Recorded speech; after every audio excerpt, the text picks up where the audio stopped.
La différence entre les dénominateurs et les numérateurs d'une fraction est 1.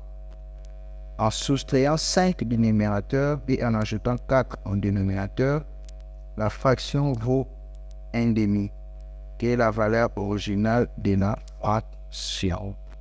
Sur des parties, vous avez les numérateurs et les dénominateurs. Nous remplaçons le numérateur par x. Comme les numérateurs et les dénominateurs ont une différence d'une unité, si le numérateur est x, le dénominateur sera x plus 1, parce que le dénominateur est plus grand que le numérateur. Ils ont dit que la différence entre les dénominateurs et les numérateurs est d'une fraction est de 1. Comme la différence entre le dénominateur et le numérateur est de 1, donc le dénominateur est plus grand d'une unité. Nous ajoutons x plus 1 au dénominateur. X, c'est le numérateur. X plus 1, c'est le dénominateur, puisque le dénominateur est plus grand d'une unité. Et la mise en équation, cette fois-ci, nous passons à la mise en équation. Nous plaçons le numérateur. Notre numérateur, nous le plaçons, il est x. On a dit en soustrayant 5 du numérateur, nous avons notre numérateur dont on soustrait 5. Et nous plaçons notre dénominateur qui est x plus 1 et on ajoute 4 parce qu'ils ont dit en ajoutant 4 au dénominateur. Et cette fraction égale 1,5.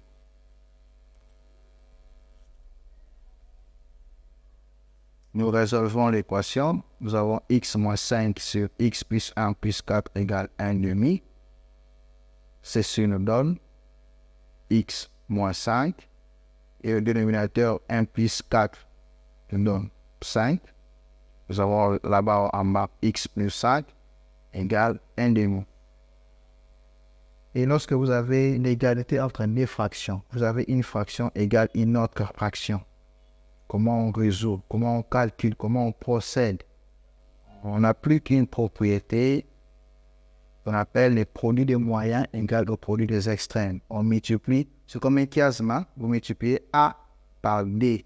Vous multipliez les numérateurs, vous multipliez A par 2, A par D égale B fois C. Faites comme un chiasme. Vous allez multiplier de cette manière. A fois D égale B fois C. Et nous appliquons cette propriété, encore cette façon de faire. Nous multiplions x moins 5 avec 2.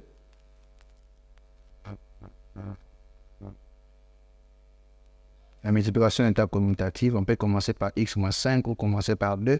Ça arrive au même. Puisque 2 fois 3 égale 6, 3 fois 2 égale 6, c'est la même chose.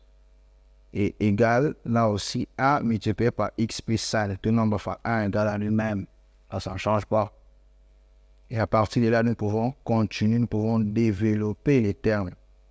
Ceci égale 2 fois x, nous avons 2x. 2 fois 5, nous avons 10 avec le signe moins 10. Et ceci égale x plus 5.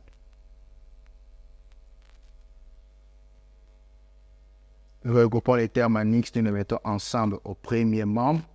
Les termes en x, ici nous avons 2x avec x. Quand nous les mettons ensemble, 2x était déjà à gauche, il reste 2x. Et x qui était à droite rejoint les premiers membres pour devenir moins x. Ceci égale, nous additionnons aussi le terme indépendant, moins 10 et 5. Moins 10 qui change de membre pour devenir 10. Son signe change parce qu'il a changé de membre. Et 5 était déjà dans les seconds membres, 5 il reste 5. Et nous avons 2x moins x, donne x qui est égal à 10 plus 5, nous avons 15.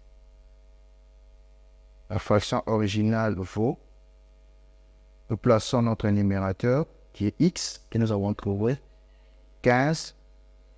Nous plaçons notre dénominateur sur x plus 1, donc 15 plus 1.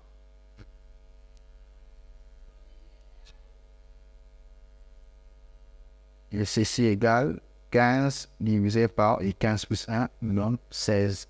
La fraction originale que nous avons cherchée est égale à 15 sur 16.